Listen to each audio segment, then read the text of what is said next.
YSR Congress party అధినేత YS Jaganmohan Reddy పిలుపు మేరకు వెన్నుపోటుకు 2 ఏళ్లు కార్యక్రమంలో భాగంగా ప్రొద్దుటూరులో భారీ నిరసన ర్యాలీ నిర్వహించారు. రాష్ట్ర అధికార ప్రతినిధి మాజీ ఎమ్మెల్యే రాచమల్లు శివప్రసాద్ రెడ్డి ఆధ్వర్యంలో మున్సిపల్ కార్యాలయం నుంచి తహసీల్దార్ కార్యాలయం వరకు ర్యాలీ సాగింది. ఈ సందర్భంగా రాచమల్లు శివప్రసాద్ రెడ్డి మాట్లాడుతూ కూటమి ప్రభుత్వం ప్రజలకు వెన్నుపోటు పొడవడం తప్ప ఎలాంటి మేలు చేయలేదని ఆరోపించారు. ఎన్నికల సమయంలో ఇచ్చిన హామీలను అమలు చేయకుండా ప్రజలను మోసం చేసిందని విమర్శించారు.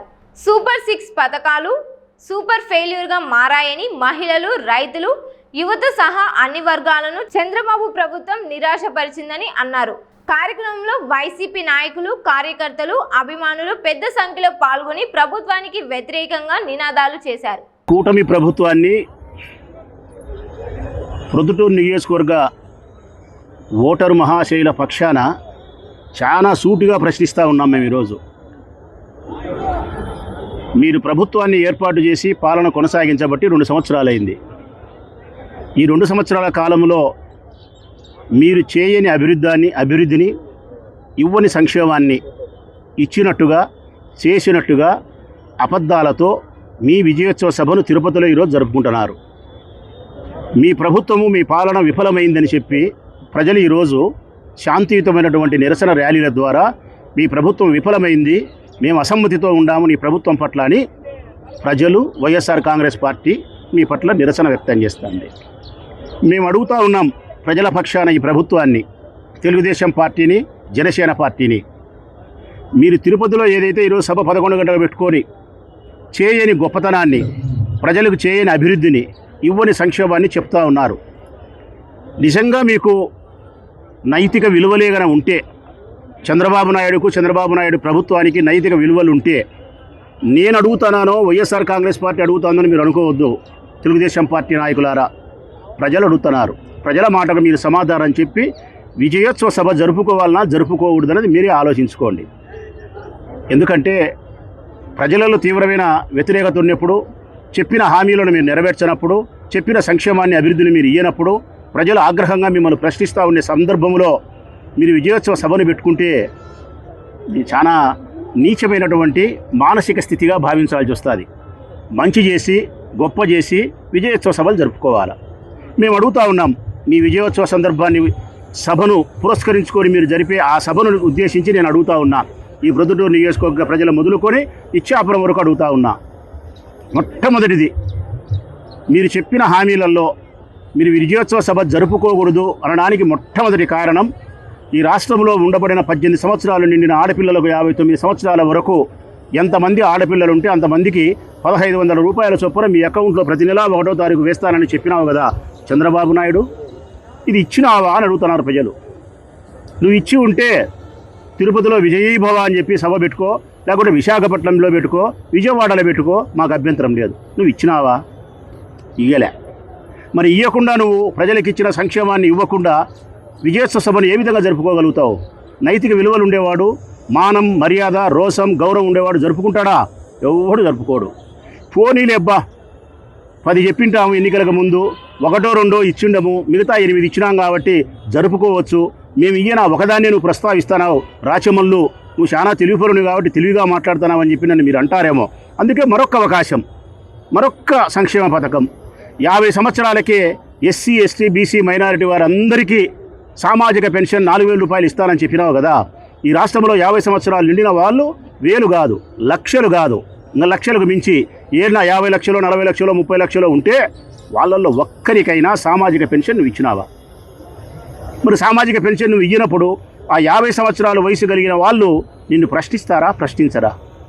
విజయోత్సవ సభలను జరుపుకునే దానికి నీకు అర్హత లేదని మాట్లాడతారా? మాట్లాడరా? మాట్లాడతారు. పోనీలబ్బా 2 కదా మేము మిగతాయి చేసినామని చెప్పడానికి మరొక్కటి కూడా అడుగుతా మిమ్మల్ని. నిరుద్యోగ భృతి 3000 రూపాయలు ఇస్తానని చెప్పినావు. ఈ రాష్ట్రంలో దాదాపుగా 30 లక్షల మందో, 40 లక్షల మందో, 50 లక్షల మందో నిరుద్యోగులు ఉన్నారు. ఆ నిరుద్యోగ యువతకు ఒక్క నెలైనా నిరుద్యోగ యువతకు నీవు నిరుద్యోగ భృతి 3000 రూపాయలు ఇచ్చినావా అని అడుగుతున్నాం. మరి నిరుద్యోగ భృతి నువ్వు ఇవ్వనప్పుడు ఆ నిరుద్యోగులు నిన్ను ప్రశ్నించరా? మానం మర్యాద గౌరవం లేకుండా సంస్కారం లేకుండా మోసం చేసి దగా చేసి మా ఓట్లతోనూ అధికారంలోకి వచ్చి గద్దెనెక్కిన తర్వాత తిరుపతిలోను విజయవాడలోను విశాఖపట్నంలోను సీమునెత్తరు లేకుండా నువ్వు విజయోత్సవ సభలు పెట్టుకొని జరుపుతున్నావే. నువ్వు కడుపుకు అన్నం తింటానావా గడ్డి తింటానావా చంద్రబాబు అని నిరుద్యోగ యువత అడగదా? నేను అడగనులే, నిరుద్యోగ యువత అడగదా? అడుగుతుంది. అది వద్దులేపా 3 కదా 4 చెప్పు చూస్తావు నువ్వు రాష్ట్రంలోనేమనుకో, 4దే ప్రశ్నిస్తా నిన్ను. రైతులకు ప్రతి సంవత్సరం 20,000 రూపాయలు నువ్వు 6,000 రూపాయలు సెంట్రల్ గవర్నమెంట్ ఇస్తామని చెప్పినాం పంట సహాయానికి. 6,000 రూపాయలు బీజేపీ ప్రభుత్వం ఇచ్చింది, 20,000 రూపాయలు నువ్వు ఇవ్వాల్సిందే. మొదటి సంవత్సరం ఎగరగొట్టినావు, రెండో సంవత్సరం 14,000 ఇచ్చి 6,000 ఎగరగొట్టినావు. ఇది మోసం కాదా? మరి రైతులు గ్రామానుండే రైతులు నిన్ను ప్రశ్నించరా? ఇది మాకు మోసం చేస్తున్నావు నువ్వు అని చెప్పి. పోనీలెబ్బా 4 కదా, ఇంకొకటి అడుగు చూస్తామనుకో అన్నామనుకో, కరెంటు బిల్లులు పెంచను అని చెప్పినావు. కరెంటు బిల్లులు పెంచను అని చెప్పినావు. నువ్వు గెలిచిన 3 నెలల కాలానికే కరెంటు బిల్లులు పెంచి 24,000 కోట్ల రూపాయలు ఈ రాష్ట్రంలో ఉండే అందరి ఇళ్లపైన నువ్వు భారం వేసినావే. అన్ని గృహాలకు సంబంధించిన వాళ్ళు నిన్ను ప్రశ్నించరా? అది వద్దు, నిత్యావసర వస్తువుల ధరలు పెంచని అన్నావు, పెరగలేదా? ఉప్పు ఎంత ఉంది, బెల్లం ఎంత ఉంది, పప్పు ఎంత ఉంది, బియ్యం ఎంత ఉంది, నూనె ఎంత ఉంది, కందిబ్యాలు ఎంత ఉన్నాయి, చింతపండు ఎంత ఉంది? ఈ ఒక్కసారి ఆలోచన చేయమను. సామాన్యమైనటువంటి ప్రజలు పచ్చడి మెతుకులతో పట్టెడు అన్నం తినాలంటే కూడా కష్టమైపోయే పరిస్థితిలోకి వచ్చింది. ఆ పేదవారు బువ్వ కోసం భుక్తి కోసం నిన్ను ప్రశ్నిస్తున్నారు. నీవు విజయోత్సవ సభ జరుపుకునేదానికి అర్హుని కాదు అని చెప్పి. ఇంకొకటి చెప్తాలే, డీజిలు పెట్రోలు పెన్షన్ అన్నావు, 6 సార్లు పెంచినావు. గ్యాస్ పెన్షన్ అన్నావు, 2 సార్లు పెంచినావు. గ్యాస్ సిలిండర్లు 2 సంవత్సరానికి 3 చొప్పున 6 ఇయ్యాల. 2 ఏళ్ళు అయింది. నువ్వు ఇచ్చినా అని చెప్తున్నావు. నేను ఒకటే మాట చెప్తానా, ఏ నియోజకవర్గంకైనా పదాంపా, ఆ నియోజకవర్గంలో అందరికీ నువ్వు 6 సిలిండర్లు ఇచ్చింటే నీ కుప్పం కోరుకో, 3 సార్లు చెప్తానా, నీ కుప్పం నియోజకవర్గాన్ని కోరుకో. నువ్వు గ్యాసు 6 సిలిండర్లు కన్నా కుప్పంలో ప్రతి ఇంటికి అర్హత కలిగిన వాళ్ళకి ఇచ్చి ఉంటే రాచమల్లు జీవితాంతం ఎన్నికల్లో పోటీ చేయడు. వైఎస్ఆర్ కాంగ్రెస్ పార్టీ తరఫున కాదు కదా, ఏ పార్టీ తరఫున పోటీ చేయడు. పోటీ చేయకపోవడం పైగా నీ ప్రభుత్వానికి క్షమాపణ కోరుతాడు. మరి నిరూపించగలుగుతావా బాబు నువ్వు? ఇంకా ఎన్ని చెప్పాలా? అమ్మఒడి అందరికీ ఇస్తానని చెప్పినావు, కొందరికే ఇచ్చినావు. 15,000 ఇస్తానన్నావు. జగన్ 2,000 మెయింటెనెన్స్ స్కూల్ పట్టుకుంటున్నాడు, నేను అటోని కాదు గొప్పగా ఇస్తానని చెప్పి నీ పుత్ర రత్నం నీ పప్పు రత్నం గొప్పగా మాట్లాడినాడు. ఈ బుద్ధి ఎంత ఇస్తున్నారు? 13,000 రూపాయలు ఇస్తున్నారు. ఎంతమందికి ఇస్తున్నారు? 80 లక్షలు ఇవ్వాల్సింటే 50 లక్షలకి ఇస్తున్నారు. ఆ 13,000 అందరికి ఇచ్చినారా? ఇయ్యలే. మొదటి సంవత్సరం ఇచ్చినారా? ఎగరగొట్టినారు. ఈ సంవత్సరం బూట్లు ఇలే, సాక్సులు ఇలే, బెల్ట్ ఇలే, బట్టలు ఇయ్యలే. ఈ సంవత్సరం కూడా మళ్ళీ మోసం చేసినారు. ఆ విద్యార్థులు నిన్ను ప్రశ్నించరా? విద్యార్థుల తల్లిదండ్రులు నిన్ను ప్రశ్నించరా?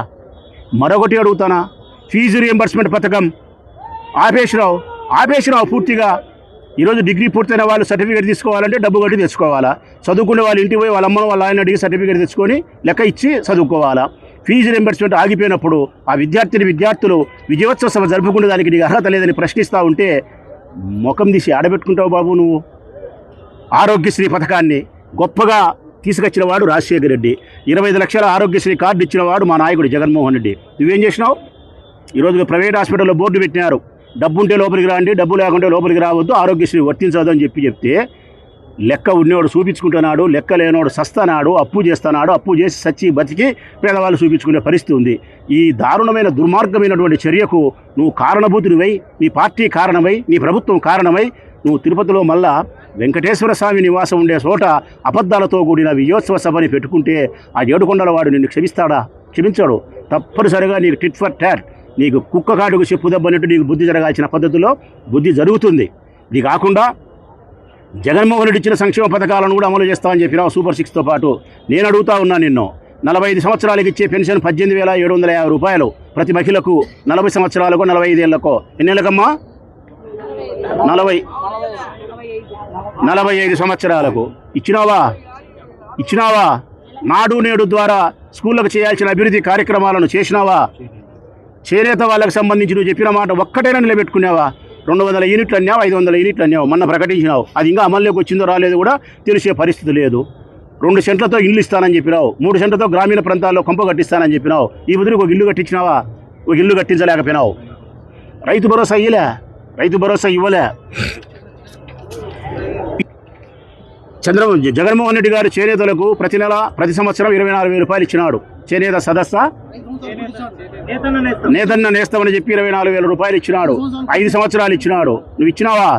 సంక్షేమ పథకాలన్నీ జగన్ ఇచ్చి నేను ఇస్తానని చెప్పినావు కదా. ఇన్ని చెప్పినావే, ఇంకెన్ని చెప్పాలా నీకు? ఇన్ని చెప్పినావే మరి ఎట్లా? మరి ఇన్ని కార్యక్రమాలను నువ్వు పూర్తిగా విఫలమైన తర్వాత, రెడ్ బుక్ రాజ్యాంగం అమలు పరిచిన తర్వాత, అంబేద్కర్ రాజ్యాంగం సంకనాగిపోయిన తర్వాత, ఈ రాష్ట్రంలో ఉండే మహిళల పట్ల, స్త్రీల పట్ల విపరీతమైనటువంటి లైంగిక దాడులు, హత్యలు. మరి దీని సమాధానం చెప్తావా? స్త్రీలు అడిగేటప్పుడు ఒక్క మాటలో చెప్పాలంటే, ఈ రాష్ట్రంలో ఉండే స్త్రీలందరూ కూడా నీకు వ్యతిరేకమే. ఈ రాష్ట్రంలో ఉండబడిన విద్యార్థులు నీకు వ్యతిరేకమే. ఈ రాష్ట్రంలో ఉండబడిన రైతులందరూ నీకు వ్యతిరేకమే. ఈ రాష్ట్రంలో ఉండే నిరుద్యోగులందరూ నీకు వ్యతిరేకమే. ఈ రాష్ట్రంలో ఉద్యోగస్తులకు నువ్వు చెప్పిన హామీ ఏంది? చంద్రబాబు నాయుడు పిఆర్సీ అమలు చేసినావా? దాని మీద కమిషన్ అన్న వేసినావా? ఐఆర్ కరువు భత్యం ఇచ్చినావా?